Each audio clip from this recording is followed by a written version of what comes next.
Bonjour à toutes et à tous. Bienvenue à cette nouvelle table ronde de la Semaine de la Mémoire. Bienvenue dans l'Amphitélème à Tours. Et bienvenue également à tous les internautes qui nous suivent derrière leur écran. Donc moi je suis Yves Tillet, je suis neurobiologiste à l'INRAE. Et j'ai le plaisir, avec Laurence Tacona, qui est professeur à l'Université de Tours, de participer à l'organisation de cette semaine aux côtés de B2V, l'Observatoire des mémoires. Et je voudrais à ce niveau-là les remercier de l'investissement qu'ils font dans cette semaine, et notamment nous donner la possibilité aux chercheurs d'intervenir auprès du public et de remettre un petit peu la science en avant. Je pense qu'on est dans une époque où c'est quelque chose qui est bien utile. Voilà. Donc tout à l'heure, au cours de cette table ronde, nous allons parler d'intelligence animale. Et c'est peut-être un petit peu provocateur par rapport à la façon dont les animaux étaient regardés par le passé, et notamment quand on parle d'animaux d'élevage. On n'a pas trop l'habitude de prêter beaucoup d'intelligence à une poule, par exemple, mais je pense que vous allez peut-être changer d'avis après la fin de la table ronde. On parle aussi de mémoire de poisson rouge pour dire qu'on n'a pas beaucoup de mémoire. Donc il y a beaucoup d'expressions qui laissent à penser qu'en fait, les animaux ne seraient pas très forts en mémoire et ne seraient pas très intelligents. Donc on va revenir là-dessus. Mais déjà, on peut quand même se poser la question de si les animaux ont une mémoire. La mémoire sert à apprendre. Or, les animaux ont besoin d'apprendre. Ils ont besoin d'apprendre à rechercher leur nourriture, besoin d'apprendre à éviter des prédateurs, à rejoindre des congénères. Donc tout ça, c'est de l'apprentissage. Donc forcément, les animaux, à un moment donné, ont besoin de cette mémoire. Et ça leur permet de s'adapter à l'environnement naturel. Et puis, pour les animaux qu'on va élever, ça va leur permettre de s'adapter à leur environnement, à leurs conditions d'élevage. Et ça, c'est quelque chose qui commence à être étudié depuis peu. Il y a eu beaucoup d'études qui ont été réalisées sur les animaux de laboratoire, mais moins sur les animaux d'élevage. Et en fait, les recherches qui sont maintenant menées dans ce domaine viennent du regard que porte la société sur ces animaux, avec un regard très différent de ce qui pouvait être fait il y a quelques dizaines d'années, en remontant peut-être jusqu'à l'animal machine que décrivait Descartes, comme un animal qui était guère mieux qu'un automate. C'est des choses qui ont beaucoup évolué et je pense qu'on va en reparler aussi. Et ce nouveau regard amène à observer, peut-être à étudier plus précisément les capacités de mémoire, les capacités cognitives des animaux pour essayer justement de peut-être les élever, les retenir dans des conditions acceptables pour l'expression de leur bien-être et l'expression de leur comportement. Donc on va aborder tout ça et vous allez voir que quelquefois les résultats sont surprenants. Je ne doute pas que vous serez étonnés par certains des résultats qui vont être rapportés. Donc pour aborder ces aspects, j'ai le plaisir d'accueillir trois chercheurs, trois collègues spécialistes, tous spécialistes de la mémoire, qui prendront la parole les uns après les autres. Alors, le premier à l'extrême droite est Ludovic Calandro, qui est directeur de recherche à l'INRA, qui est spécialiste de la mémoire et du comportement chez les oiseaux. Donc il va nous donner beaucoup d'informations, notamment sur... et peut-être nous expliquer que les poules ne sont pas si bêtes que cela. Ensuite, Frédéric Lévy, qui est juste à ma droite, abordera, lui, les aspects de mémoire sociale. C'est aussi un spécialiste de l'attachement mère-jeune chez les animaux domestiques. Il vous parlera certainement de tout ça. Et donc, il nous parlera de mémoire sociale chez les mammifères, plutôt. Et puis ensuite, Robert Jaffard, qui est professeur de l'Université de Bordeaux et qui est professeur émérite actuellement, qui est également membre du conseil scientifique de l'Observatoire B2V, abordera les apprentissages sociaux et il va nous montrer que ces apprentissages sociaux amènent à des véritables traditions ou peut-être cultures dans le monde animal. Donc voilà, on ne va pas laisser le suspense plus longtemps. Je vais tout de suite donner la parole à Ludovic, et puis les présentations vont s'enchaîner, et puis on gardera pas mal de temps, on essaiera de garder pas mal de temps à la fin pour échanger avec vous et avec les internautes. Ludovic ? Oui, merci Yves. J'en profite, comme j'ai la parole le premier, pour remercier les organisateurs et puis te remercier de m'avoir invité à cette table ronde. Je suis ravi de cette table ronde puisque je la fais avec Frédéric et moi, on travaille dans le même laboratoire, mais je suis aussi ravi parce que je fais cette table ronde avec Robert Jaffard, qui a été mon directeur de thèse il y a quelques temps. Et c'est quand même un des premiers scientifiques qui m'a fait découvrir ce monde passionnant de la mémoire. Donc, effectivement, aujourd'hui, je vais vous parler un petit peu de mémoire chez les oiseaux. Et d'habitude, quand on entend parler de mémoire chez les oiseaux, on pense plutôt aux corvidés, aux perroquets, à ces espèces-là. Mais nous, dans l'équipe que je dirige, on s'intéresse aux espèces domestiques, les animaux de ferme. Et aujourd'hui, je vais vous parler un petit peu des capacités d'apprentissage de mémoire, brièvement, d'un animal qui est souvent mal considéré, qui est la poule domestique ou le poulet, à qui on ne prête pas beaucoup d'intelligence ou pas beaucoup de mémoire. En fait, alors là, je pense que toute cette semaine, vous avez entendu parler de ça. Il n'y a pas une seule mémoire, mais on considère et on sait maintenant qu'il y a plusieurs mémoires. Et ça a été montré chez pas mal aussi d'espèces animales. Les animaux ont aussi plusieurs mémoires. Là, j'ai pris une classification de différents systèmes de mémoire qui ont été décrites chez l'être humain. Et on retrouve des capacités d'apprentissage de mémoire assez similaires chez certaines espèces, naturellement chez les primates, chez les rongeurs, qui sont des espèces très étudiées en laboratoire. Et on va voir ensemble un petit peu si les poules aussi ont différentes capacités d'apprentissage et de mémoire. Donc parmi les systèmes de mémoire qui ont été décrits dans la littérature, il y a le système de mémoire procédurale. Alors moi je vais dire les choses très simplement.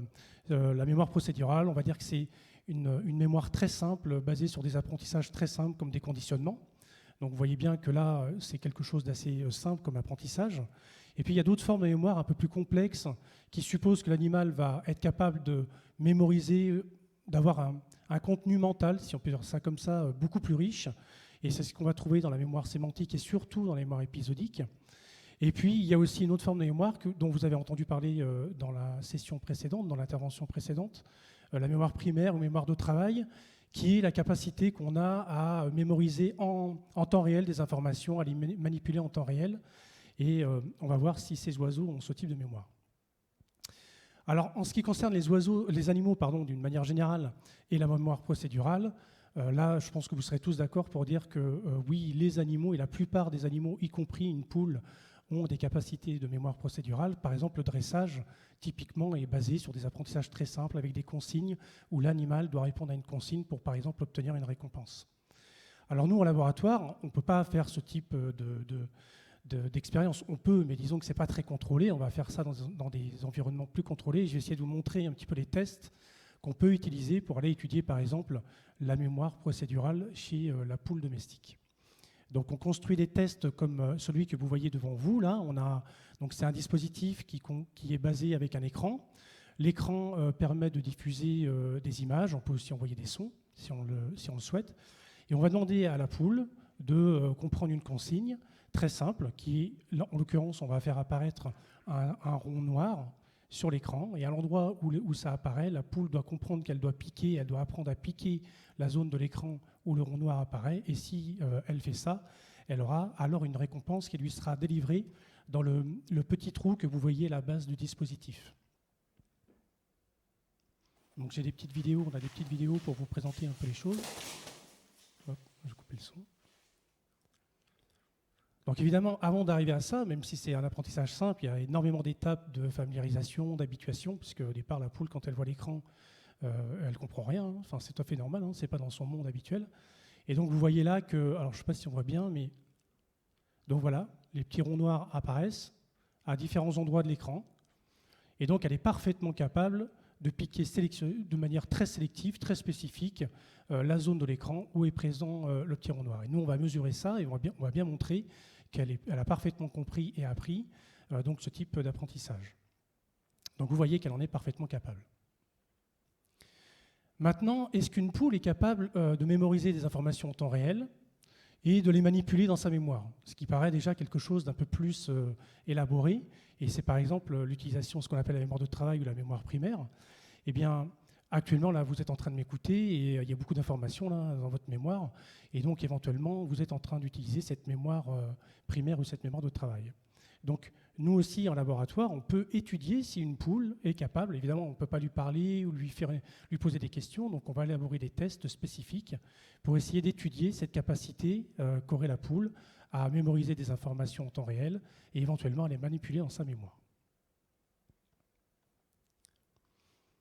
Donc, on peut à nouveau utiliser le type de dispositif que je vous ai présenté tout à l'heure en complexifiant un petit peu la tâche. Et donc, cette fois-ci, la tâche est un peu plus complexe. Elle se déroule en 2 étapes. La première étape, c'est qu'on présente un rond d'une certaine couleur Ce rond donc, est présenté au centre de l'écran. Donc ici, par exemple, on voit un rond rouge à l'écran. Et ce rond disparaît, et elle doit se souvenir de la couleur de ce rond et immédiatement répondre. Donc on va lui proposer 2 ronds de couleur, un qui est de la même couleur que celui qu'on vient de présenter et un qui est de couleur différente. Si je ne vous expliquais pas nécessairement cette tâche tout de suite, vous auriez mis un petit peu de temps à la comprendre. Donc imaginez pour une poule, c'est quand même quelque chose d'assez complexe et toutes les espèces animales ne sont pas forcément capables de faire ce type d'épreuve. C'est des tests assez difficiles. Et vous voyez là que la poule, elle a réussi parfaitement bien cette épreuve. Donc elle est capable de mémoriser la couleur qu'on lui présente là. Elle doit piquer 5 fois le symbole pour avoir accès à la phase de choix. Une fois qu'elle a piqué 5 fois, on lui présente les 2 autres ronds. Et si elle répond correctement, évidemment, elle a une récompense. Donc oui, les poules sont capables de mémoriser des informations en temps réel. Vous voyez que là, ce n'est pas tout le temps piquer le rond rouge, piquer le rond bleu ou le rond vert. La couleur peut changer. Elle doit faire attention à chaque essai à la couleur du rond qui lui est présenté pour qu'en phase test immédiate, elle réponde correctement. Et à chaque essai, on peut lui présenter le même ou un autre que tout à l'heure, sur lequel il ne fallait pas piquer en phase de choix. Donc c'est un test assez complexe. Alors il y a des chercheurs aussi en Italie qui se sont posé la question, est-ce que des poules sont capables de mémoriser des nombres? Et est-ce qu'elles sont capables de réaliser des calculs mentaux plutôt simples, de type addition ou soustraction assez simples? Eh bien, ces chercheurs se sont appuyés sur des connaissances qu'on avait chez cette espèce. Et on sait par exemple que chez cette espèce, à l'éclosion, le poussin va s'attacher au premier animal qu'il rencontre. Évidemment, le premier animal qu'il rencontre en nature, c'est sa mère. Et c'est un système d'attachement qui est très important en nature, puisque ça lui permet comme ça d'immédiatement reconnaître sa mère par ce mécanisme d'empreinte, et ensuite de la suivre et éventuellement d'être protégé des prédateurs ou de pouvoir s'alimenter correctement. Donc, ces chercheurs se sont appuyés sur cette donnée-là, et on sait qu'on peut, en mettant à l'éclosion un objet à côté du poussin, eh bien, le poussin va s'attacher, comme si c'était sa mère, à cet objet. Et la deuxième chose sur laquelle ils se sont basés, c'est qu'il y avait des expériences antérieures qui montraient qu'un poussin à l'éclosion, si on lui propose de rejoindre 2 groupes de poussins, il va préférentiellement rejoindre le groupe qui est composé d'individus qui est en plus grand nombre.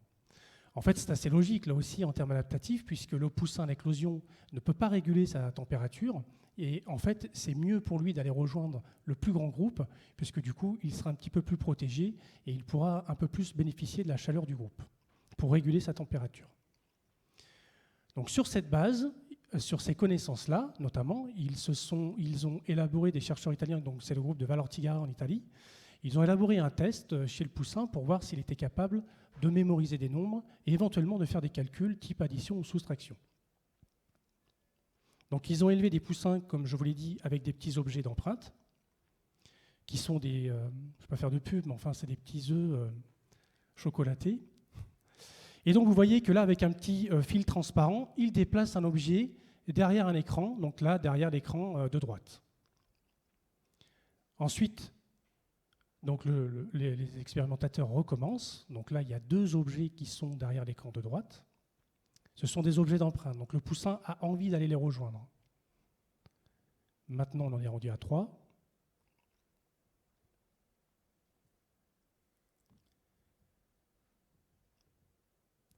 Et de la même manière, ils en cachent un 4e.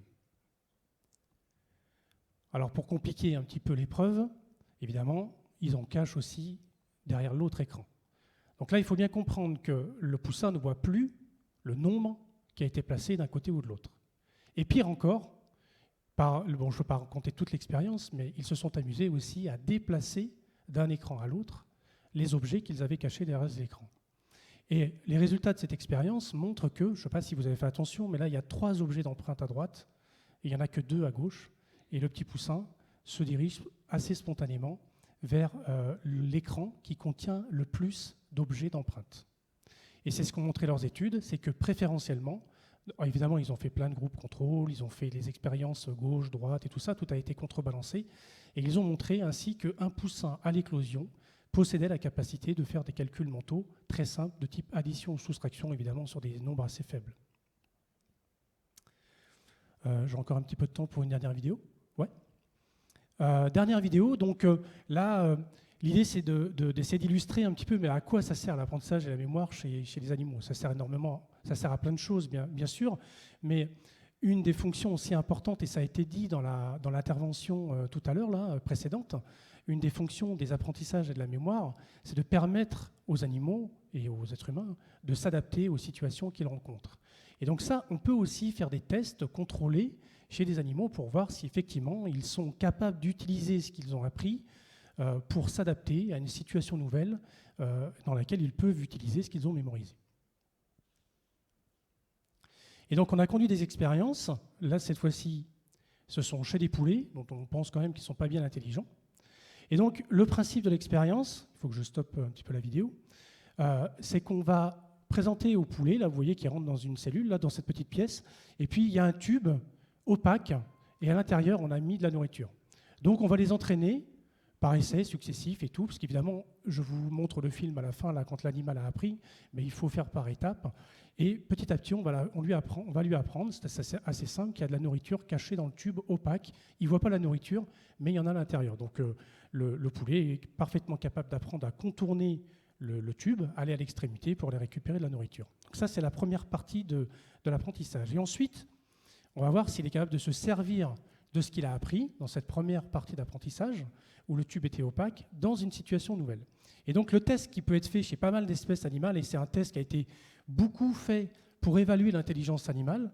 Donc par exemple les corvidés réussissent parfaitement bien ce test-là, évidemment les corvidés sont intelligents, et donc on s'est amusé à le faire chez le poulet, qui n'est quand même pas considéré comme l'oiseau le plus intelligent, et on a voulu voir si dans ces tests-là, effectivement, ils étaient capables de s'adapter par rapport à ce qu'ils avaient appris dans une situation nouvelle. Parce que qu'est-ce qui se passe là quand on présente à l'oiseau le tube, cette fois-ci transparent? Eh bien, très souvent, ils ont une envie, ils voient la récompense. Vous voyez, on la voit à travers le tube. C'est une récompense qui est extrêmement appétante pour eux. Ce sont des vers de terre, ils adorent ça. Et donc, la première chose qu'ils vont vouloir faire très souvent, c'est un peu impulsif, hein, ils vont aller picorer le tube transparent et ils ne vont pas du tout se servir de ce qu'ils ont appris au préalable, tellement la récompense est appétissante. Oh, pardon. Il faut que je remette la vidéo.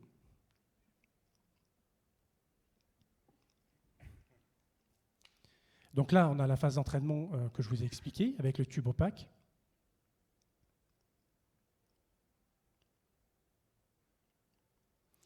Et puis là, on fait des essais-tests. Évidemment, ils n'y arrivent pas tous tout le temps, hein. Et là, évidemment, c'est un essai raté, puisqu'on considère que s'il picore le tube, c'est qu'il n'a pas bien compris, il n'utilise pas ce qu'il a appris. Et en fait, on a vu que les animaux étaient parfaitement capables, certains d'entre eux réussissaient parfaitement la tâche et étaient capables d'utiliser ce qu'ils avaient appris dans une situation nouvelle. Ils s'adaptaient et donc étaient capables de répondre correctement au même titre que certains corvidés. Donc pour conclure cette première présentation, finalement, j'espère que je vous aurai montré que des oiseaux domestiques comme des poules ou des poulets possèdent également des capacités d'apprentissage et sont également capables de différentes formes. Ils possèdent différentes formes de mémoire. Pour les observer, les étudier, il est nécessaire de leur poser les bonnes questions, d'envisager, de designer des tests qui correspondent à cette espèce. Évidemment, si on leur donne un questionnaire, ils ne seront pas capables de répondre, ou si on leur demande de manipuler des outils comme ils n'en sont pas capables, on pourra vite considérer qu'ils n'ont pas de bonnes capacités d'apprentissage. Mais quand on a les bons dispositifs et tout, on est assez surpris, on se rend compte qu'ils ont d'assez bonnes capacités d'apprentissage et de mémoire. Ces différentes formes d'apprentissage, ces différentes formes de mémoire, leur sont indispensables pour leur adaptation et leur survie. Vous avez vu que notamment, ça leur sert énormément, par exemple, dans une situation nouvelle, ils se servent de ce qu'ils ont appris pour éventuellement s'adapter, être flexibles dans une situation qu'ils n'ont pas encore rencontrée. Et ces capacités d'apprentissage, naturellement, on le verra par la suite, interviennent dans de très nombreux comportements. Merci Ludovic. Je crois tout à l'heure avoir oublié de préciser que tu étais avec Frédéric, chercheur dans l'unité INRA et de Nouzilly, qui est tout près d'ici. Voilà, c'est réparé. Frédéric, je te laisse prendre la suite. Merci. Bon, avant de commencer, je voudrais remercier l'équipe organisatrice qui est très efficace et très sympa et qui a pu mettre en place toute cette semaine passionnante sur la mémoire. Je voudrais remercier aussi Yves de m'avoir invité et de pouvoir vous parler aussi d'une autre forme de mémoire. Donc Ludovic vous a parlé des capacités des animaux, en particulier des oiseaux, à résoudre des problèmes. Moi, je vais vous parler d'une mémoire un peu particulière qui est la mémoire sociale, c'est-à-dire comment les animaux arrivent à créer des liens entre eux et comment ils arrivent à reconnaître leurs congénères pour constituer un groupe ou une structure familiale. Donc j'ai choisi cette photo de la brebis avec ses agneaux, parce que d'abord c'est mon modèle d'étude de prédilection, mais aussi parce que je trouve qu'elle traduit ce besoin de liens sociaux qu'ont les animaux, et aussi que derrière ça, moi j'interprète cette photo aussi comme la mémoire sociale, et elle est aussi engagée avec des émotions. Et là, on peut se poser la question de savoir si cette mère avec ses triplés n'est pas dans un état d'émotion dite positive. Et ça, c'est aussi un champ de recherche qui est en train de se développer et qui est aussi très important pour évaluer le bien-être des animaux en général. Donc, première question, à quoi sert cette mémoire sociale ? Alors, en fait, la réponse est assez évidente, et je suis sûr que vous l'avez aussi, c'est que cette mémoire sociale, c'est un prérequis à toute organisation sociale. Et donc, cette mémoire sociale, elle permet une appartenance à un groupe, et cette mémoire sociale permet de reconnaître le statut social des individus qui forment ce groupe, comme les relations de dominance et de subordination dans certaines structures animales, et aussi les relations affiliatives, c'est-à-dire les relations avec les individus avec lesquels je mange, avec lesquels je me reproduis ou avec lesquels je m'occupe. Donc c'est aussi cette mémoire sociale, elle permet de détecter les intrus, les étrangers à tout groupe social, et donc il s'en déduit des comportements agressifs. Alors, cette mémoire sociale est vraiment très perfectionnée. En tous les cas, par exemple, chez les primates, on montre que les primates sont capables de connaître les relations sociales des individus du groupe. Donc, ils ont une représentation des interactions sociales dans le groupe. Et ça ne peut être dû qu'à des capacités mnésiques. Alors, cette mémoire sociale aussi, elle est importante pour reconnaître un partenaire sexuel optimal.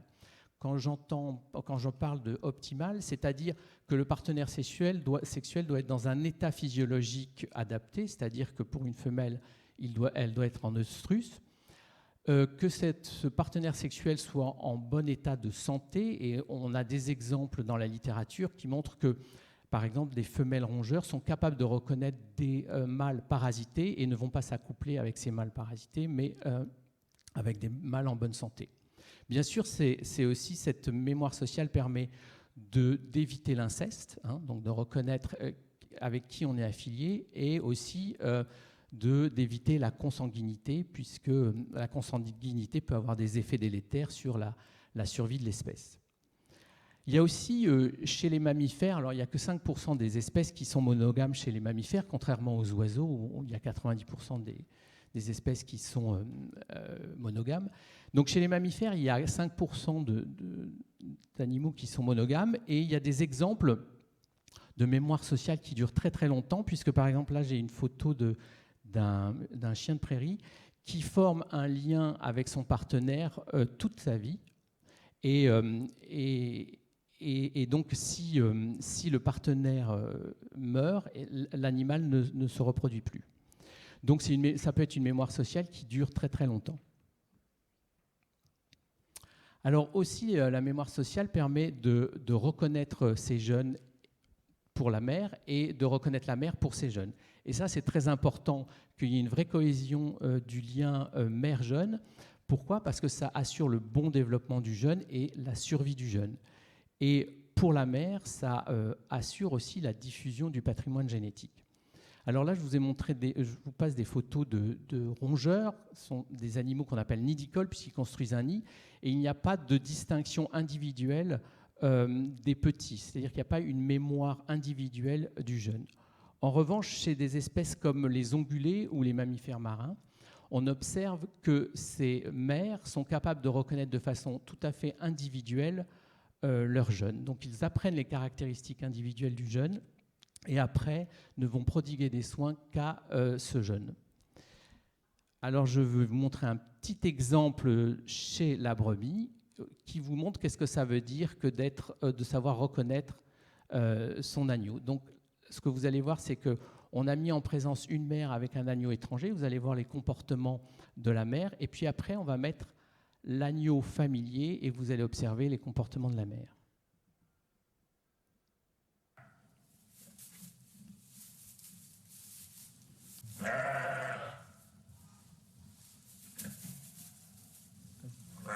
Donc là, on présente l'agneau familier et vous voyez qu'il est accepté très rapidement à l'allaitement. Et il y a un indice intéressant, c'est que la femelle va flairer la région anogénitale. Et ça nous fait penser que l'olfaction, et j'y reviendrai tout à l'heure, est très importante pour cette reconnaissance. Voilà. La mémoire sociale aussi, ça permet aussi de se reconnaître entre fratries. Et on a des exemples chez le mouton où des jumeaux sont capables de se reconnaître, et ceci de façon très rapide. Alors ici, c'est une photo qui vous montre comment on procède pour mettre en évidence cette reconnaissance. Donc c'est un test de choix. Vous voyez l'agneau test qui est là, et on lui laisse le choix entre deux agneaux.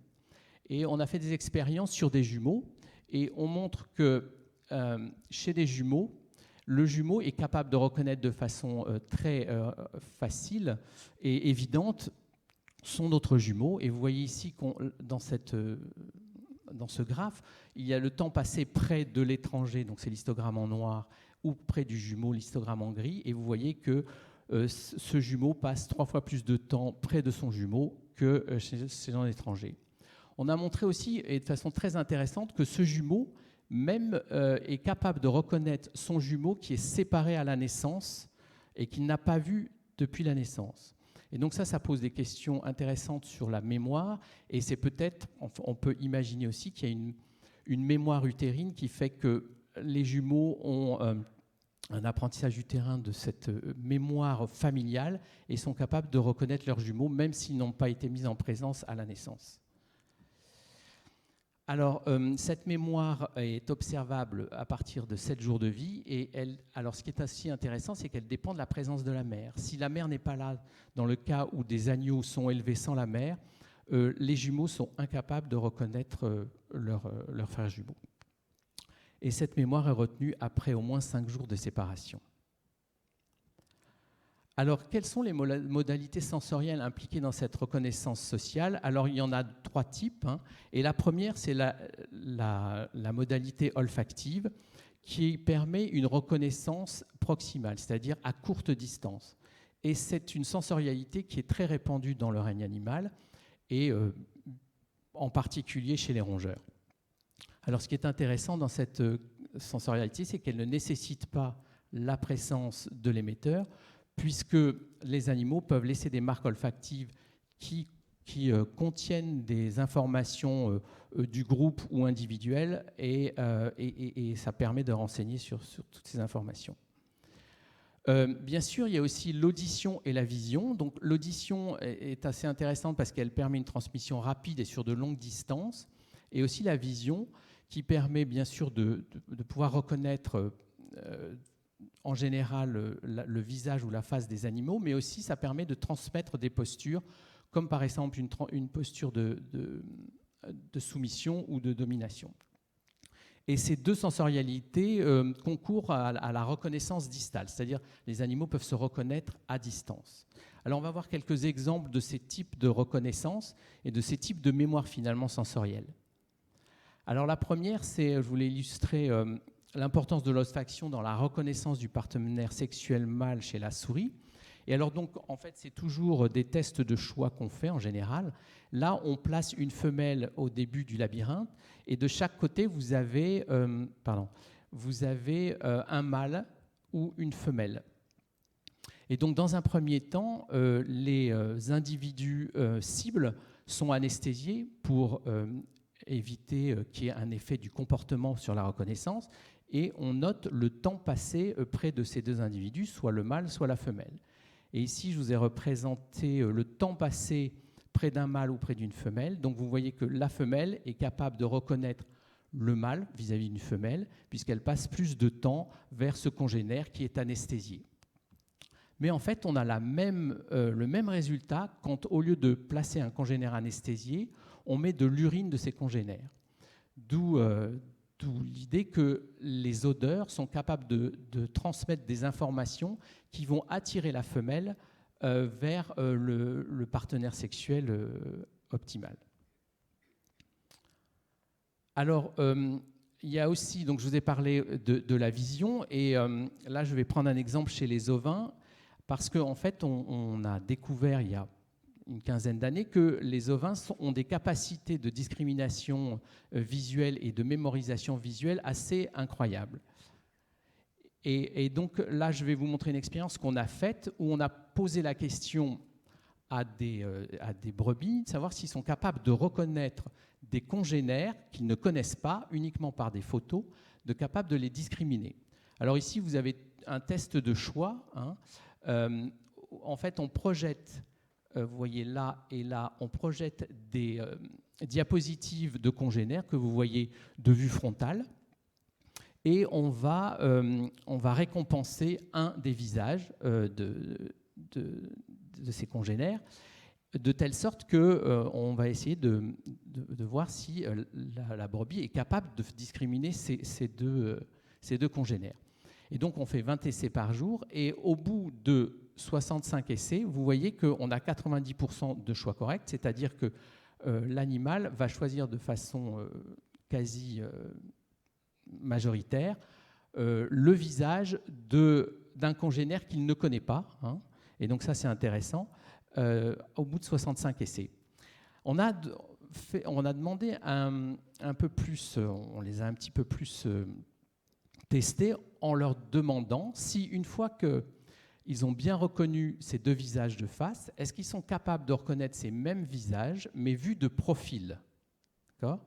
Donc à ce moment-là, on passe ces vues de profil, voilà, et on leur a demandé en 10 essais de savoir si finalement ils peuvent choisir de façon correcte le visage du congénère qu'ils ont vu de face.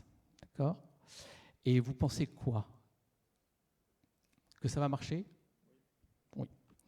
En fait, ça va marcher. On était assez surpris quand même de voir que les animaux sont capables de reconnaître dans 70%, enfin, ils sont capables de faire 70% de choix corrects, simplement à la vue, aux vues de profil. Donc ça suggère l'idée que quand même ces animaux ont une représentation mentale de congénères et sont capables de faire des opérations assez sophistiquées pour reconnaître les congénères.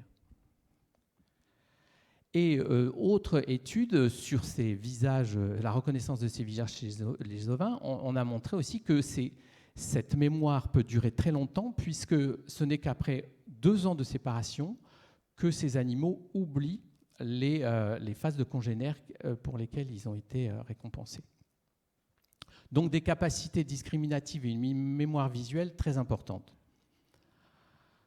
Alors, il y a aussi, on a montré aussi que la vision était importante pour les préférences sexuelles. Et ici, on a mis en évidence cela chez la brebis, et on leur a projeté des diapositives de bélier, donc bélier 1 et bélier 2, et on leur a demandé de faire un choix, et on a aussi regardé leur temps de regard vis-à-vis des diapositives. Voilà. Et on a été surpris par le fait de voir que ces femelles ont des préférences sexuelles pour le visage d'un bélier vis-à-vis d'un autre. Donc ce bélier 1 apparemment a l'air très sexy pour cette brebis. Et ce qui est aussi intéressant, c'est que cette préférence ne se développe que quand la femelle est en œstrus, c'est-à-dire que quand la femelle a un état motivationnel important, cette préférence se met en place. Alors, autre illustration de l'importance des sensorialités et des mémoires sensorielles pour la reconnaissance sociale, c'est, je l'ai emprunté à la reconnaissance du jeune chez les ovins et l'importance de l'audition. Alors ici, je vais vous passer un petit film où on met dans la bergerie un haut-parleur et on va passer un bêlement de la mère, de l'agneau, du jeune de la mère, et vous allez voir le comportement de la mère qui va se diriger vers le haut-parleur. Vous voyez, le haut-parleur est à droite, enfin à ma droite. ça c'est la brebis. Voilà le bêlement. Et la femelle va se diriger vers le haut-parleur. Et après, elle va chercher son jeune dans le groupe.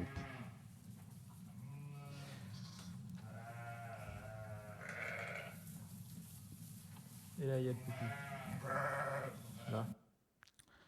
Voilà. Et donc, avec ça, on a pu essayer de mettre en évidence quels sont les paramètres acoustiques qui sont importants dans cette reconnaissance auditive. Alors ici, je vous présente un sonagramme. En fait, un sonagramme, c'est une représentation d'un bêlement. Donc, vous avez le temps en abscisse et vous avez les différentes fréquences, la fréquence fondamentale et les fréquences, les harmoniques. Donc, pardon. Hop. Donc, on passe ce bêlement-là. Vous entendez ? Ouais. Et on observe le temps passé près du haut-parleur, cette brebis. Et donc, la brebis, comme vous avez vu dans le film, se déplace. Et maintenant, on va manipuler ce bêlement en enlevant les fréquences au-dessus, enfin, en enlevant la moitié des fréquences qui sont au-dessus. Et donc, voilà le bêlement que ça donne. Et quand on présente ça, la femelle reconnaît aussi son petit, va se diriger vers le bêlement. Par contre, quand on diminue encore le nombre de fréquences et quand on arrive à plus que 25% des fréquences, c'est-à-dire la fréquence fondamentale et 3 ou 4 fréquences harmoniques, à ce moment-là, la brebis ne reconnaît plus son agneau. Donc ça nous permet aussi de comprendre qu'est-ce qui est mémorisé chez la mère pour reconnaître de façon efficace son agneau. Alors, pour terminer, je vais vous présenter aussi une vidéo qui est sur le même principe, mais sur la reconnaissance du jeune chez la mère lion de mer, qui m'a été prêtée par ma collègue Isabelle Charrier. Alors, chez le lion de mer, la mère, une fois qu'elle a mis bas, va partir en mer pendant assez longtemps pour aller se nourrir et puis va revenir pour nourrir son jeune. Et donc, elle est obligée de reconnaître de façon très efficace son jeune, puisque les femelles mettent bas à peu près en même temps. Donc, elle se retrouve devant un groupe de jeunes assez important. Et donc, ma collègue a mis en évidence que les vocalisations du jeune sont extrêmement importantes pour cette reconnaissance. Et là, elle a fait un test que vous allez voir, où on met un haut-parleur devant la femelle et vous allez voir sa réaction.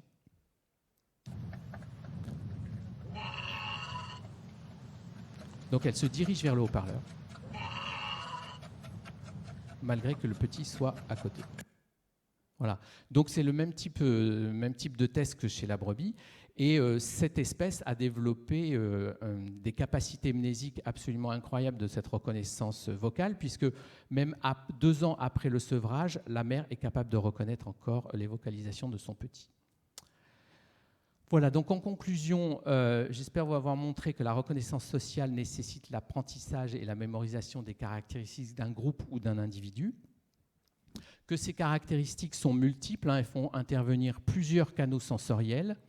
Et donc, on peut penser que l'animal, en tous les cas les mammifères, ont une représentation multisensorielle du congénère.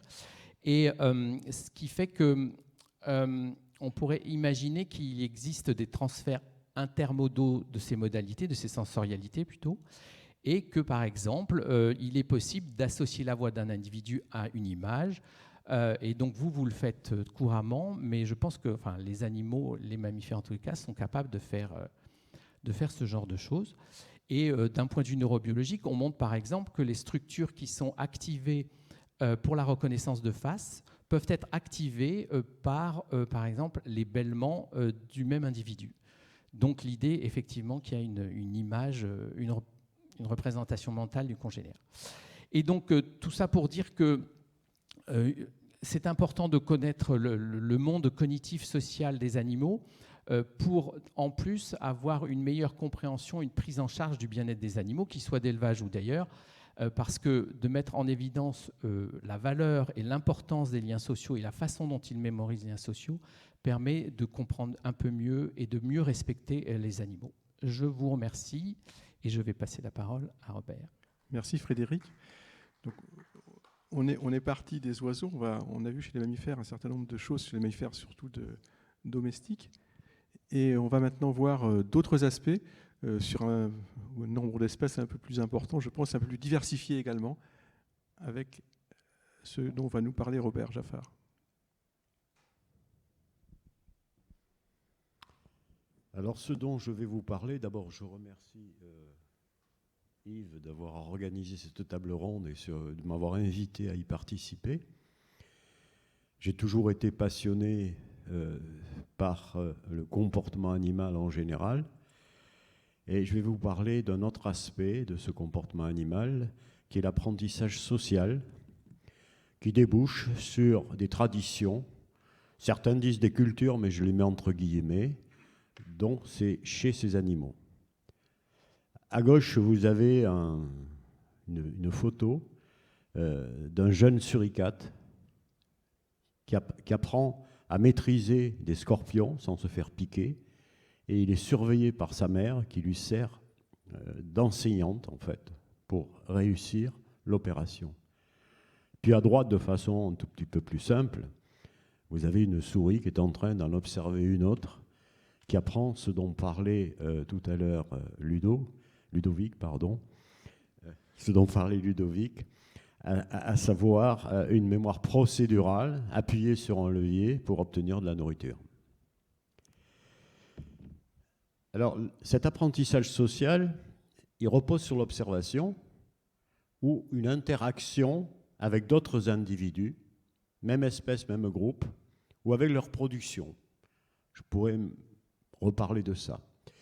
Et il est très largement répandu chez les animaux, puisqu'il a été montré chez la drosophile, et bien évidemment, comme toujours, chez les grands singes. De fait, à partir de là, les traditions comportementales ou les cultures, qui sont finalement des pratiques durables partagées par les membres d'un même groupe, reposent, au moins en partie, pas toujours, sur l'apprentissage social. Et l'apprentissage social, aussi bien que l'apprentissage personnel, apprendre par soi-même, repose sur les mêmes ou concerne les mêmes types, formes de mémoire. Donc on peut apprendre des autres, apprendre par soi-même les mêmes choses. Alors comment cette thématique est-elle venue ? Eh bien, par l'étude de l'émergence et de la diffusion de traditions, de cultures locales chez l'animal. La première expérience, alors l'idée est la suivante, il y a un innovateur ou des innovateurs, des gens qui apprennent par eux-mêmes, puis c'est diffusé par apprentissage social au groupe, et ça peut dans certains cas, et là on a tendance à parler de culture, être adapté, transformé en fonction des situations. Le premier phénomène a été signalé en 1922, c'était l'ouverture de bouteilles de lait par les mésanges bleus. C'était en Grande-Bretagne. Et ce comportement est apparu dans la région de Southampton, au sud, et puis à l'est, je crois, de ce qu'est l'Écosse. Et puis, ils se sont rendus compte, mais il n'y a pas eu énormément d'études, que tous les petits points noirs que vous voyez, j'espère, représentent la diffusion de ce comportement. Alors, à partir de là, se poser des questions, parce que les techniques à cette époque-là n'étaient pas suffisamment développées. La première, est-ce qu'il y avait un ou plusieurs innovateurs ? Une façon de dire que finalement, il y a beaucoup de mésanges qui peuvent apprendre ça par elles-mêmes. Pas besoin d'avoir un modèle.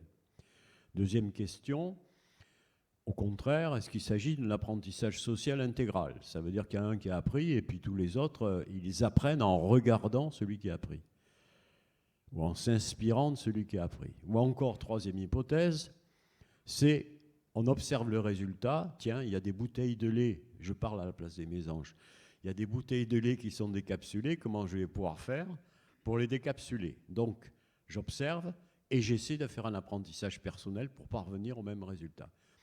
Dans les premiers résultats qui ont été obtenus, une petite expérience avait montré que c'était plutôt la troisième hypothèse qui était la bonne. Et puis, il y a eu une expérience récente qui a montré qu'elle n'est pas exclusive d'autres hypothèses.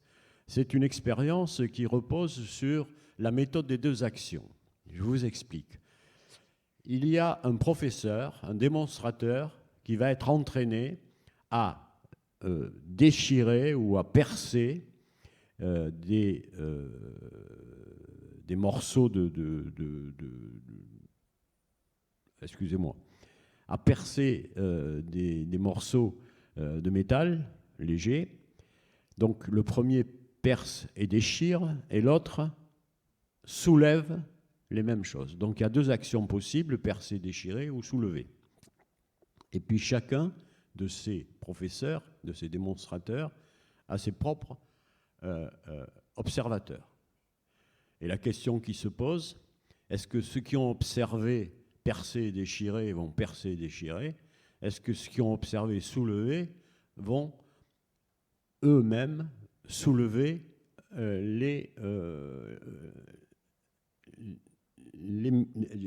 décidément ça passe mal, vont soulever. Vous avez compris ce que je veux dire. Bien, ce qui a été observé, c'est que l'action qui est observée par chaque observateur est reproduite de façon spécifique. La deuxième, c'est que ça varie quand même en fonction des individus et que ce qui marche le mieux, c'est avec des femelles juvéniles et des mâles non dominants. Les autres, ils laissent un tout petit peu à l'écart. Et puis le troisième point qui a été relevé, qui est relevé fréquemment, c'est qu'il y a une corrélation entre l'aptitude à l'apprentissage social et à l'apprentissage personnel. Ça veut dire qu'un individu qui est capable de bonnes performances en apprenant personnellement, c'est un individu qui est aussi capable proportionnellement, de bien apprendre en observant les autres. Si l'on continue, on arrive en 1951 où on observe que des macaques de l'île de Koshima au Japon lavent et après ont salé des patates douces. L'histoire est la suivante. Apparemment, l'innovateur, c'était une femelle, Ino, 18 mois, et l'habitude, le comportement s'est transmis à ses camarades de jeu, aux adultes du groupe, aux autres groupes de l'île. Et puis, il y a eu une certaine adaptation, parce que ce qui était au départ un nettoyage est devenu un salage, parce que la nourriture était meilleure. Alors, il y a beaucoup de controverses là-dessus, je ne vais évidemment pas y rentrer dedans, mais voilà les choses comme on peut les présenter de façon classique. Alors, il y a d'autres études plus récentes, une étude de terrain de 2014, qui montre une transmission sociale, un apprentissage social des enfants, et c'est la mère qui sert de démonstrateur pour réaliser ces apprentissages. Alors là, il s'agit d'apprendre à nettoyer des grains de raisin, c'est chez les singes vervets, et vous voyez la mère avec des petits tout autour. Et ce qui est remarquable dans cette affaire, et ça rejoint la méthode des 2 actions, c'est que tous les enfants acquièrent la technique utilisée par la mère. Et selon les groupes, cette technique varie, mais ils apprennent la technique utilisée par la mère. Dernier point, avant 1980, on avait noté des rats noirs dans des forêts d'Israël qui décortiquaient, déshabillaient des pommes de pin pour retirer les graines. Et c'est un exercice extrêmement difficile, tellement difficile que quand on a essayé de leur faire apprendre directement, il n'y en a que moins de 3% des individus qui réussissent à apprendre. D'où l'intérêt d'avoir eu un innovateur, quelqu'un qui a réussi à apprendre, pour le transmettre aux autres, dans la mesure où il n'y a pas d'autres moyens de survie. Ce sont les seules sources d'aliments, avec de l'eau, pour survivre dans cette forêt. Donc là, il y a quelque chose de très important et l'apprentissage social prend une dimension tout à fait exceptionnelle. Alors, il y a un autre argument en faveur de l'apprentissage social, parce qu'en science, on discute toujours ce genre de problème, c'est que des communautés voisines présentent des différences culturelles stables, c'est-à-dire qu'il y a des cultures locales. Par exemple, chez les singes, on constate que les chimpanzés, chaque communauté en Afrique là, a son propre package de comportements usuels habituels. On le trouve dans une communauté, mais pas à 100 km plus loin, dans une autre communauté. Donc ça indique qu'il y ait dû avoir un apprentissage social, une tradition qui s'est maintenue dans le groupe et qui n'a pas diffusé à l'extérieur. Alors c'est vrai aussi pour l'utilisation et la fabrication d'outils. Par exemple, la technique de chasse aux termites a 2 outils, une tige et une tige à brosse. Je vous expliquerai ce que c'est si vous voulez. Eh bien, on la trouve que dans une seule communauté de chimpanzés au Congo. Ils sont les seuls à utiliser une technique à 2 outils, alors que beaucoup n'utilisent qu'un seul outil. Et puis, il y a des coutumes sociales. Première coutume sociale, le toilettage réciproque. Eh bien, il y a des variantes. Alors, je ne vais pas les détailler. La variante de gauche et la variante de droite, eh bien, ça correspond à des populations ou des communautés différentes. Le but est le même, mais la technique n'est pas la même. Et on ne mélange pas les deux. Ensuite, il y a un comportement un peu bizarre qu'on arrive difficilement à expliquer. C'est les manipulations de pierres. Et ça, ils disposent des pierres, ils ont l'air de jouer avec, de les disposer de différentes façons. Et ça n'est observé que chez des macaques au Japon. Ça n'a jamais été observé ailleurs. Donc, différences culturelles qui justifient l'idée qu'il y a bien une transmission par apprentissage social. Dans ce dernier cas, c'est un rôle dans la cohésion sociale apparemment, parce que ça ne sert pas à manger, ça sert à jouer, ça sert à entretenir des relations sociales. Ce n'est pas comme les outils. C'est vrai aussi, mais je ne vais pas passer tous les êtres de la création. Les oiseaux et les baleines à bosse présentent aussi ce type de phénomène. On peut l'étudier chez les oiseaux et les baleines à bosse. Je pourrais en parler éventuellement. Alors, les chercheurs ne sont jamais convaincus, et pour eux, la diffusion basée sur l'apprentissage social, il faut montrer que ça dépend bien des relations sociales interindividuelles. En d'autres termes, si vous avez un réseau social, vous avez des contacts avec des congénères, à ce moment-là, l'apprentissage social doit passer. Si par contre, il n'y a pas de contact, ça ne doit pas passer. Alors, par exemple, il y a une expérience qui a été publiée dans Nature. Alors, tous les résultats dont je vais parler maintenant ont été publiés soit dans Nature, soit dans Science, qui a été fait sur des mésanges charbonnières. Alors voilà le réseau, vous avez des points, c'est chaque individu. Les traits qui lient ces points, ce sont la force des connexions sociales. Et vous avez, on ne les voit pas très bien, mais en jaune au départ, il y avait des démonstrateurs, c'est-à-dire des mésanges qui savaient, et vous voyez la propagation dans tout le réseau, et ce que l'on constate en regardant de près, c'est qu'effectivement, ça se fait. Cette propagation se fait en fonction des relations interpersonnelles des individus. Donc, suivi du réseau social pour transmettre l'apprentissage social, ce qui est encore un argument en faveur de cet apprentissage social et qui précise les choses. Autre expérience en terrain naturel, en milieu naturel, une expérience à très grande échelle cette fois. Là, il s'agissait de quelques kilomètres carrés. Là, c'est beaucoup plus. C'est chez les baleines à bosse, la technique de chasse qui consiste à donner... Alors, il y avait une technique de chasse qui existait, qui s'appelait le filet à bulles, et puis c'est devenu... est apparue en 1980 la technique du coup de nageoire. Donner un grand coup de nageoire dans l'eau pour assommer plus ou moins les poissons. Et cette technique-là est observée en 1980. Alors, comme les chercheurs sont des gens qui aiment aller au bout, eh bien, ils ont réussi à étudié la diffusion de ce coup de nageoire, en fait cette technique du LTF, dans le golfe du Maine aux États-Unis, en étudiant 653 baleines sur 27 ans. Tenez-vous bien. Ils ont fait 73 000 observations.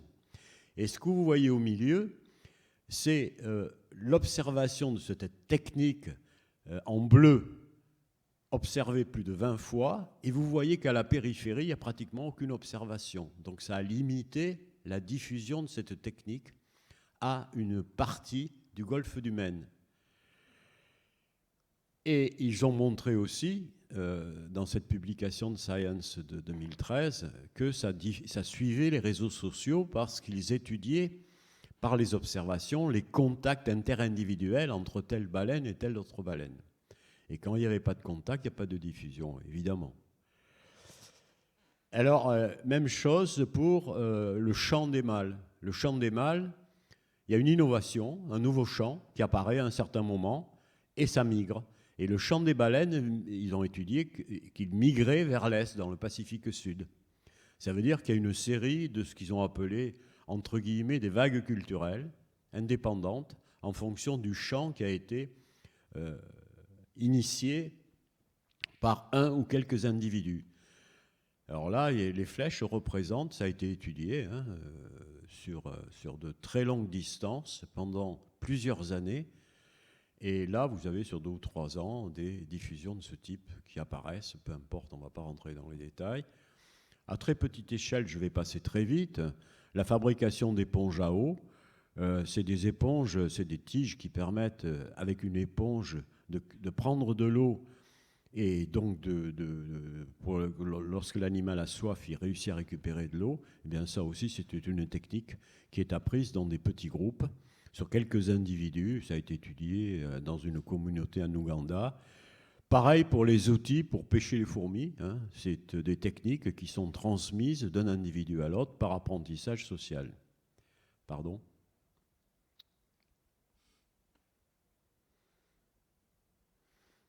Dernière étude en question, c'est une étude qui est apparue dans Science en 2021. Alors, c'est une étude qu'on peut qualifier c'est un comportement qu'on peut qualifier d'anthropogénique, une diffusion culturelle anthropogénique, dans la mesure où si l'homme n'existait pas, apparemment ça ne marcherait pas, puisqu'il s'agit d'ouvrir des poubelles et il s'agit de cacatoès à huppe jaune. Alors, comment ça se passe ? Ce qu'ils ont repéré, les chercheurs, c'est qu'il y avait 2 stratégies. Alors, je ne vais pas vous les détailler, pour ouvrir les poubelles. Elles sont représentées ici. Ils utilisent plus ou moins le bec, plus ou moins les pattes, etc. Et voilà un cacatoès en train d'ouvrir une poubelle. Et évidemment, il récupère de la nourriture, ou il va chercher de la nourriture dans cette poubelle. Bon, le film est beaucoup plus long que ça, je l'ai coupé parce que vous avez tout de suite compris. Alors, ce qui est important dans cette affaire, c'est qu'ils ont bien montré que la diffusion suit le réseau, encore une fois, des relations interindividuelles. Alors là, je ne vais pas commenter ce schéma qui n'est pas très, très clair, mais c'est le même que précédemment.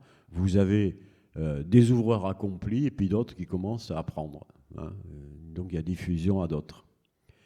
Et ils ont constaté que ça avait diffusé dans la région de Sydney, puisqu'au départ, on avait le phénomène qui était observé au bout de ma flèche, là à gauche, et puis qu'à l'heure actuelle, enfin 2 ans plus tard, vous avez le phénomène qui s'est répandu dans toute la région. Alors, anthropogénique, ça rappelle quand même ce que j'ai raconté sur les mésanges bleus. C'est pareil. Ouvrir des bouteilles de lait, encore faut-il qu'il y ait des humains qui boivent du lait et qui les mettent dans des bouteilles avec des capsules.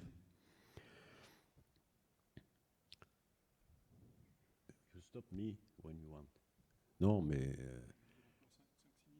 5-6 minutes. Ah ben c'est parfait, c'est gentil.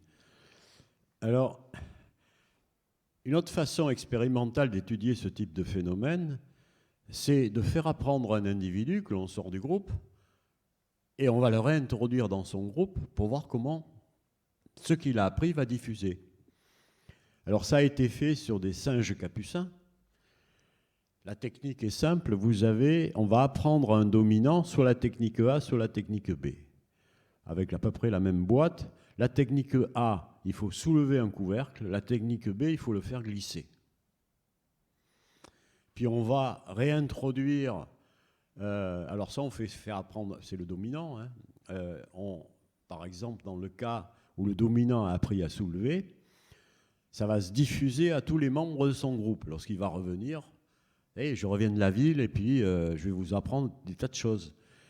Et effectivement, ça marche très bien, l'apprentissage social fonctionne très bien. Mais il y a quelque chose de très important dans cette affaire. Bon, il y en a certains qui sont réticents. J'en ai mis un, moi, là. Pareil pour l'autre technique dans l'autre groupe.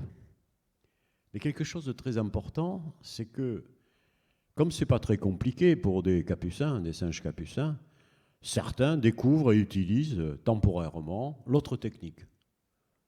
Puisque les deux techniques sont possibles, hein, avec la même boîte, donc ils vont utiliser la technique qu'ils apprennent par eux-mêmes. Bon, ça c'est un premier point, donc on va avoir un mélange des deux techniques dans des groupes qui devraient être séparés. Mais les choses rentrent dans l'ordre très très vite. À savoir qu'il y a un retour vers la norme du groupe. Ça veut dire que ceux qui s'étaient éloignés, les jaunes parmi les bleus, eh bien tout le monde devient bleu, c'est-à-dire utilise la technique soulevée, et même chose dans l'autre technique. Donc il y a un conformisme social. C'est là-dessus que je voudrais insister, qui est absolument impressionnant et qui concerne beaucoup d'espèces animales. On pourrait se poser la question de savoir, mais écoutez, le singe qui va migrer, point d'interrogation, de la gauche vers la droite, là, tel que le représente ma flèche, qu'est-ce qui va se passer? La réponse est claire. Après la migration, il utilise la norme culturelle du groupe 2. Ça veut dire qu'il va reprendre la norme du groupe 2. Et il y a eu des tas d'observations, dont des observations de terrain sur des chimpanzés qui ont conduit aux mêmes choses. La même expérience, plus ou moins, a été réalisée, donc c'est vraiment apparemment relativement facile à montrer, non pas chez des capucins, mais chez des chimpanzés, où c'est un appareil différent, il fallait soulever ou pousser. C'est strictement les mêmes résultats qui sont observés. Donc ça veut dire quoi? Ça veut dire qu'il y a un conformisme social. Ça veut dire que l'immigration d'individus, isolés ou en groupe, dans une autre communauté, les conduit à adopter les comportements de la communauté d'accueil. Chez les primates, par exemple, l'utilisation d'outils. Tout le monde utilise les mêmes outils. Pour grogner, pour annoncer la présence de nourriture, chez les chimpanzés, c'est pareil. C'est le même type de grognement. Nourriture chez les singes vervés, il y a une expérience qui a été faite. Donc voilà des singes vervés. Et il y a un type de nourriture qui est possible, qui est par exemple, je rappellerai ça, la nourriture rose ou dans une boîte rose. Ben, ça va diffuser aux enfants et toute la communauté va consommer ce type de nourriture. Mais évidemment, il peut y avoir une deuxième communauté qui consomme la nourriture bleue. Tout à l'heure, je parlais des mésanges charbonnières. Il y avait comme deux options. Vous voyez, je ne sais pas si vous la voyez, cette mésange, elle a poussé la porte vers la droite. C'est la première option. Deuxième option, pousser la porte vers la gauche. Et selon les relations sociales de chaque individu qui a appris à pousser à droite ou pousser à gauche, eh bien, vous allez avoir les deux types de comportements qui vont se répandre dans le groupe. Et les options A ou B apprises par les démonstrateurs vont donc diffuser dans le sous-groupe 1 et le sous-groupe 2, en fonction de ce qui a été appris, mais, une fois de plus, ils ont constaté dans cette expérience que s'il y a une migration d'un côté, d'un groupe à un autre, eh bien, le migrant, enfin l'animal qui a immigré, va adopter la technique du groupe. Donc, c'est intéressant de confronter ce conformisme social humain, hein, à ce qui se passe chez les animaux, qui existe chez l'homme aussi, de façon plus modérée, certes. C'est-à-dire, chez les animaux, ces options comportementales communes, en dépit du fait que, individuellement, les individus peuvent avoir des connaissances personnelles qui ne sont pas dans les normes qui lui ont été imposées par le groupe.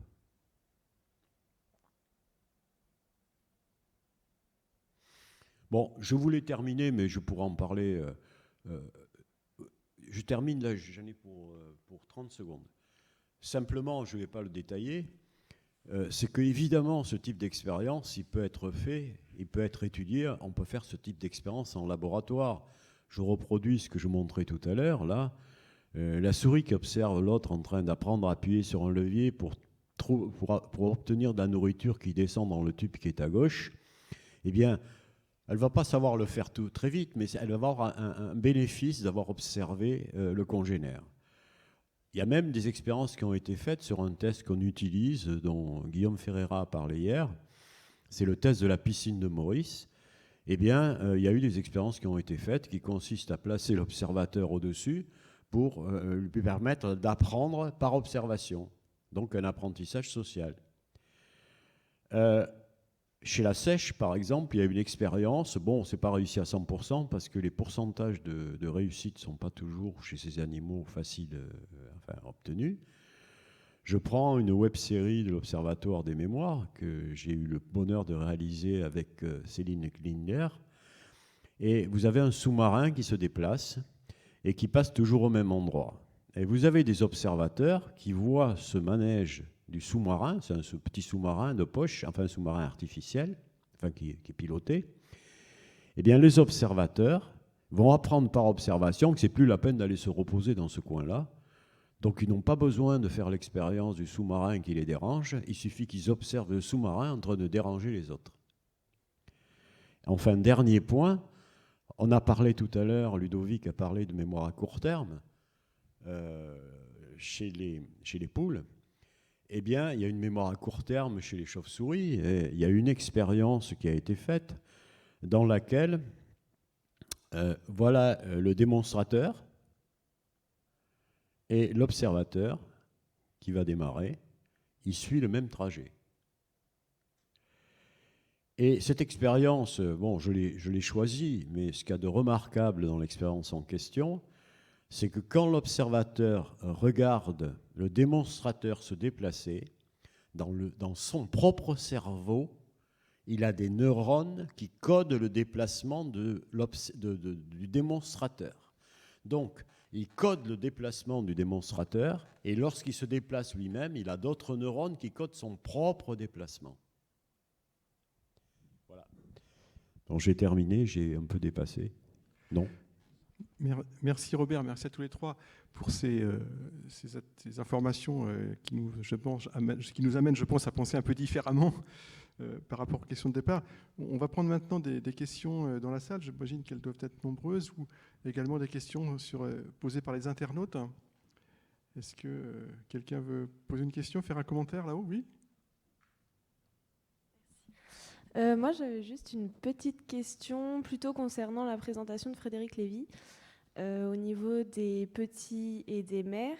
Est-ce que vous avez testé de repasser les vocalisations du premier petit une fois que la mère a eu un deuxième petit, pour voir si justement elle garde la capacité mnésique à reconnaître son premier petit qu'elle a eu malgré le fait qu'elle en ait un deuxième, ou si elle oublie totalement pour se concentrer sur le deuxième petit?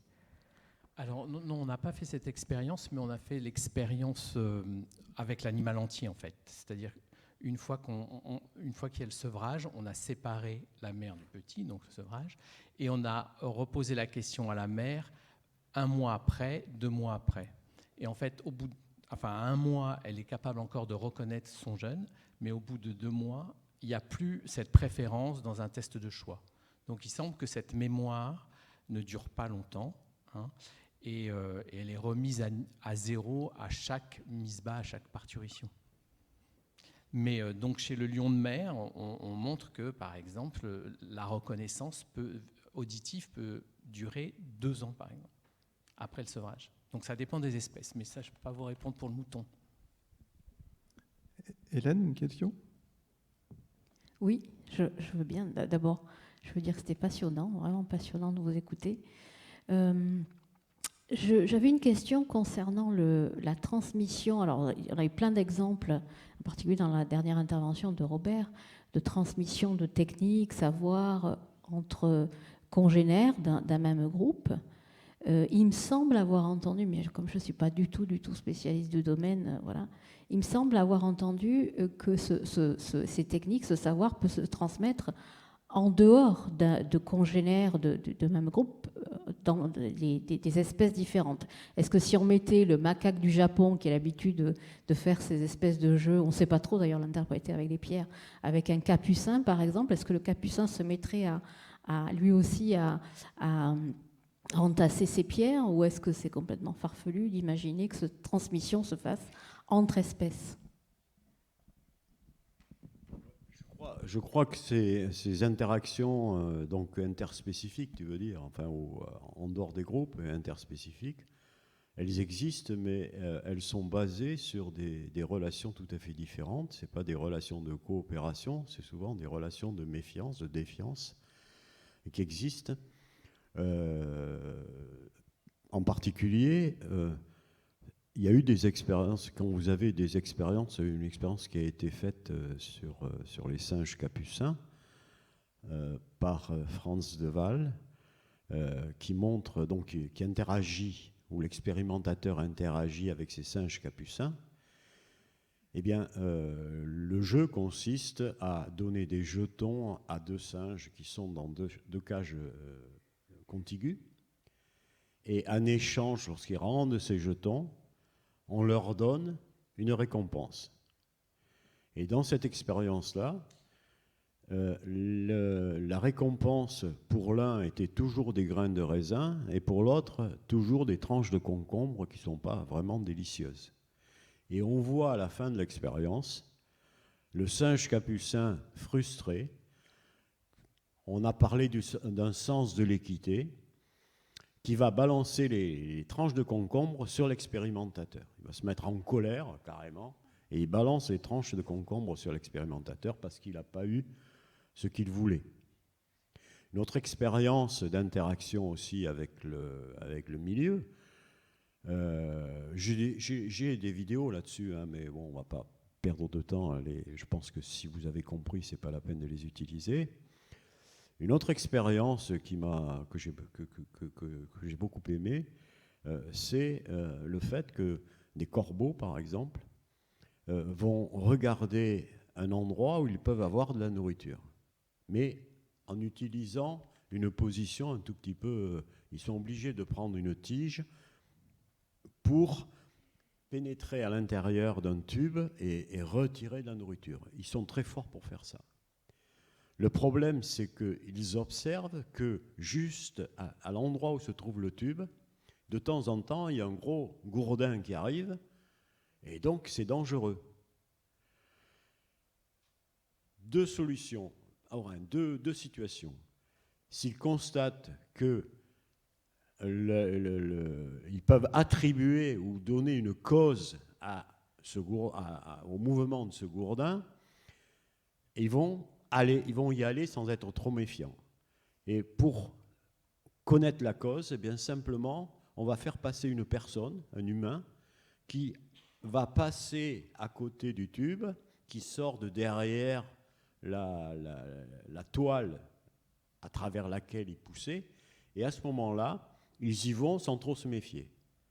Par contre, s'ils n'ont pas la cause, ça veut dire que le gourdin, c'est tout et on ne sait pas d'où ça sort, ben à ce moment-là, soit ils n'y vont pas, soit avant d'y aller, ils vont s'y prendre à 10, 15, 20 fois. Et voilà. C'est la même chose dans les relations avec les serpents, par exemple, par rapport à une relation avec un objet plus banal. Un corbeau qui doit récupérer de la nourriture dans une cage, derrière des barreaux, il y a une boulette de nourriture, eh bien, si derrière cette boulette de nourriture, dans la cage, il y a un ours en peluche, il y a un bol, des objets familiers qu'il connaît, il n'y a pas de problème, il va récupérer sa boulette de nourriture sans aucune difficulté. Par contre, si c'est un serpent, il va prendre une tige très très longue pour récupérer la boule, pour pas trop s'approcher du serpent. Et même dans l'expérience, le film que j'ai vu, il essaie, puis finalement, il n'insiste pas. Puis il revient et il finit par, avec son tube, avec sa tige, à retirer la boulette de viande. Et des exemples comme ça, il y en a plein d'interactions, mais ces relations ne sont pas les types de relations que j'ai décrites, qui sont au contraire des relations de coopération. Là, il s'agit d'interactions, je dirais presque négatives, entre des individus d'espèces différentes. Merci. Merci Robert. On va peut-être prendre des questions des internautes. Là, il y en a une qui demande, est-ce que les pères, c'est Chloé qui demande, est-ce que les pères ont le même impact dans l'apprentissage social que les mères? Alors, je ne sais pas qui veut répondre, Frédéric?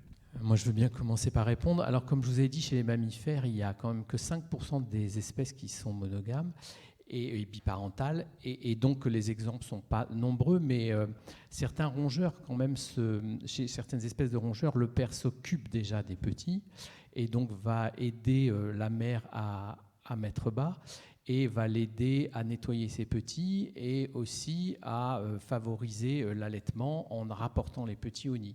Donc là, il y a déjà un impact important du père.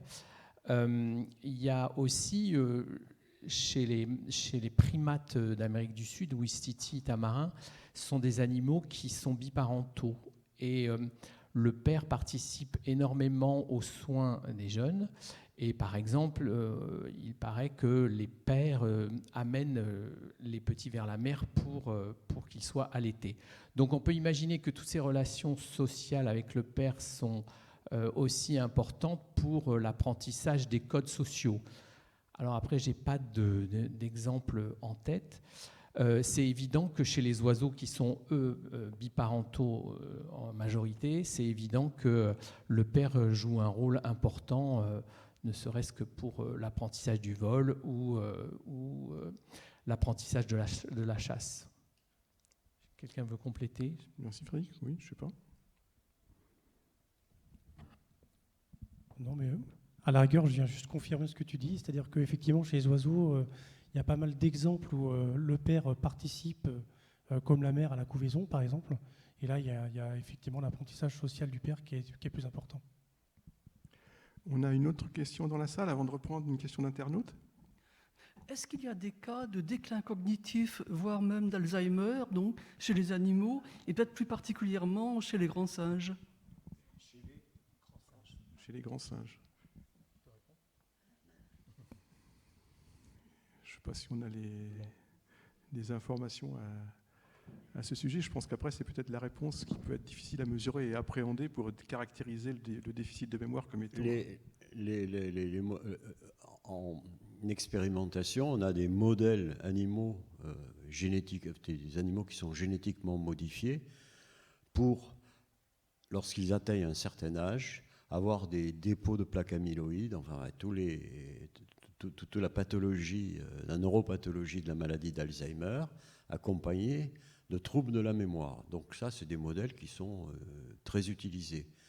Maintenant, spontanément, il y a quand même un effet du vieillissement. Mais là, de là à dire un effet du vieillissement sur la mémoire d'un animal tout venant. Mais de là à dire que c'est comparable à ce que l'on observe dans la maladie d'Alzheimer, non, pas à ma connaissance. Une autre question d'internaute. Y a-t-il des espèces chez lesquelles on ne retrouve aucun... une autre avant, pardon. C'est Suzanne qui demande, est-ce qu'un apprentissage social finit par s'estomper avec le temps s'il n'est pas perpétué? Est-ce qu'on peut perdre des cultures au sein d'une communauté? Alors, la règle générale, c'est que ces apprentissages sociaux au sein de la communauté sont particulièrement solides et durables. Ils durent énormément. Ce qui veut dire qu'il il se pérennise, enfin, il se prolonge de génération en génération. C'est une observation, enfin, je n'ai pas dit que ça a été fait sur toutes les espèces, mais c'est une observation assez générale. Ça ne dure pas quelques jours, hein, ça peut durer plusieurs générations. Ça doit conférer une adaptation positive, j'imagine. Oui. Par exemple, la chasse aux termites là, avec la double tige, je crois que ça fait un moment qu'on le connaît. Hein. Ça se transmet d'individu à individu. Et dans ces transmissions sociales, et la solidité vient du fait que souvent c'est la mère, hein, qui transmet ses habitudes sociales et qu'elle acquiert quelquefois auprès de ses petits, pour le jeu par exemple. Mais ça dure, pour répondre à la question et pas tourner autour du pot, c'est durable, c'est temporaire. On a une question dans la salle également. Merci.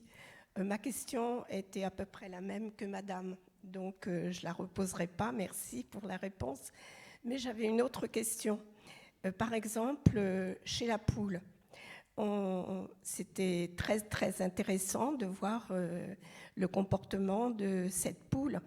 Et par rapport à tout ce qu'on a entendu sur les différentes espèces d'animaux, sur les différents animaux, ça porte à penser qu'on est très, très, très loin de savoir tout sur ce qu'on peut appeler l'intelligence animale. Sur la poule, je voulais vous demander, est-ce qu'on a recherché, par exemple, est-ce qu'on a fait l'expérience de plusieurs poules? Est-ce qu'il y en a, carrément, des plus douées que d'autres pour le même exercice? Alors, oui. Et c'est pas qu'une question d'ailleurs, c'est pas quelque chose qui ne s'observe que chez la poule, hein, c'est aussi vrai. Non, oui, bien sûr. Et ben, c'est aussi vrai chez les poules. Voilà. Il y a des animaux. Alors, je dirais pas que certains ont certaines capacités alors que d'autres ne les ont pas. Par contre, ce qu'on voit, c'est qu'elles peuvent, en fonction de leur tempérament, un peu de personnalité, adopter des stratégies différentes. Ça, clairement, oui. Et c'est connu, la notion de relation entre personnalité et capacité cognitive. Évidemment que ça influence fortement. Ouais. Donc il y a une variabilité entre les individus. Ouais. Donc, on peut parler pratiquement d'intelligence animale. Alors tout dépend de ce qu'on entend par intelligence. Non. Oui, je ne veux pas faire l'amalgame avec l'intelligence humaine. Exactement. C'est pas du tout mon propos. Les animaux ont leur répertoire de capacités cognitives qui leur sont propres. Au sein même d'une espèce ou de race, il y a des différences entre les individus, évidemment. Il y a des facteurs, comme qu'on vient d'évoquer, la personnalité qui rentre en ligne de compte. Et c'est vrai que l'enjeu, d'une certaine manière, c'est d'être capable de caractériser justement leur répertoire de capacités cognitives sans exagérer et sans non plus le minimiser. Donc, sont-ils capables, par exemple, de tomber, ce qu'on appelle, entre guillemets, en dépression? Alors, bon, là aussi, c'est pareil. Non, je sais que c'est... Non, mais là, c'est un petit peu pareil que la question sur la maladie d'Alzheimer. Ça n'est plus la mémoire, mais quand même un peu. Mais il y a des exemples qui montrent que oui, ils peuvent. Il y a pas mal d'expériences en laboratoire où on arrive à modéliser des symptômes de la dépression chez des animaux. Et oui, les animaux peuvent exprimer des détresses, oui. Quand on voit une brebis qui reconnaît son jeune, si on lui enlève complètement son jeune, il est possible qu'elle pleure. Absolument. Elle est en pleine détresse et donc elle va essayer de chercher un maximum son jeune. Et effectivement, quand on remet le jeune, l'animal s'apaise. Donc en fait, ce lien d'attachement, il est lié aussi à des émotions. C'est ce que je voulais dire au début. C'est que avec la mémoire ne peut pas se dissocier des émotions. Et donc, je pense, moi, que ces liens affectifs, sociaux et familiaux sont liés à des émotions positives. Ah oui, merci. Et c'est très important de considérer ça quand on considère les animaux. Oui. Ils sont capables aussi d'éprouver des émotions. Voilà. Et donc, c'est important de considérer ça dans l'idée du bien-être des animaux. Merci. T'en prie. Alors, ma dernière question, est-ce que cette mémoire, intelligence animale, peut amener à des expériences sur les insectes? On a beaucoup parlé des abeilles. Tout le monde parle des abeilles, évidemment, mais il y a aussi les fourmis, il y a tous les autres insectes. Est-ce que ceux-là sont capables exactement de comportement social? Oui, mais chez les abeilles, il y a ce qu'a dit Ludovic concernant la notion de quantité, de nombre. Il y a des expériences qui sont faites chez les abeilles qui sont capables de distinguer une quantité plus forte d'une quantité plus faible, et même qui sont capables de faire des additions. Des abeilles, oui. Des additions et même des soustractions, aux dernières nouvelles. Oui. Donc il y a finalement, on est toujours surpris parce qu'on a tendance, a priori, à considérer que comme il s'agit d'un insecte qui a un tout petit cerveau, c'est même pas un cerveau à la limite, il ne peut pas réaliser. Donc ça veut dire que l'évolution a fait en quelque sorte, a permis de faire avec le cerveau que l'on a pour en tirer le meilleur parti.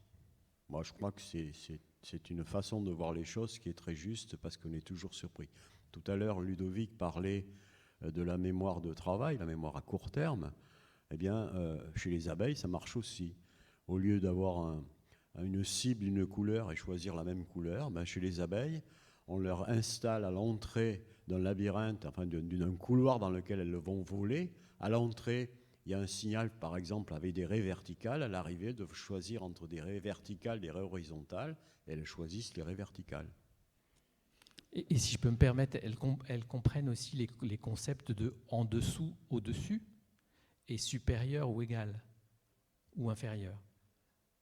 Et donc je pense que, voilà, on a travaillé sur les abeilles parce que c'est un animal assez important, mais je pense qu'on peut trouver aussi de telles capacités chez d'autres insectes. Enfin, voilà, elles ne sont pas tout à fait étudiées encore.